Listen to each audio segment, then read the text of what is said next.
বুয়েটের যন্ত্রকৌশল বিভাগের তৃতীয় বর্ষের ছাত্র ও বুয়েট ছাত্রলীগ নেতা আরিফ রায়হান দীপ হত্যাকাণ্ডের বিচার দাবিতে প্রধানমন্ত্রীর হস্তক্ষেপ চেয়েছেন তার বাবা শেখ আলী আজম। বলেন, প্রধান আসামি মেজবা উদ্দিন জামিনে বের হয়ে ঘুরে বেড়াচ্ছেন, যা খুবই হতাশাজনক। বুয়েটের নজরুল ইসলাম হলে দীপের ভাস্কর্যে শ্রদ্ধাঞ্জলি জানিয়ে এসব কথা বলেন শেখ আলী আজম। ছেলে হত্যার বিচার না পাওয়ার আক্ষেপ করেন তিনি। 10 বছরেরও বেশি সময় পার হয়ে গেলেও বিচার না হওয়ায় হতাশা প্রকাশ করেছেন দীপের বন্ধুরাও। একই সঙ্গে বুয়েটে মৌলবাদী রাজনীতি নিষিদ্ধেরও দাবি জানান। 2013 সালের 9 এপ্রিল বুয়েটের নজরুল ইসলাম হলে দীপকে চা পাতি দিয়ে কুপিয়ে মারাত্মকভাবে আহত করে বুয়েটের উগ্রবাদী ছাত্র মেজবা উদ্দিন। হাসপাতালে 84 দিন কোমায় থাকার পর একই বছরের 2রা জুলাই মারা যায় দীপ।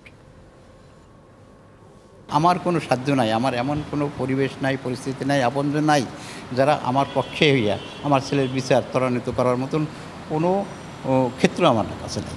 হ্যাঁ, এরা যদি সাহায্য করে, ইনশাল্লাহ আমি ছেলে হত্যার বিচারও পাবো। নগদের কাছে সব গ্রাহকই প্রিয়, তাই তো সারা দেশে ক্যাশ আউট চার্জ সবচেয়ে কম।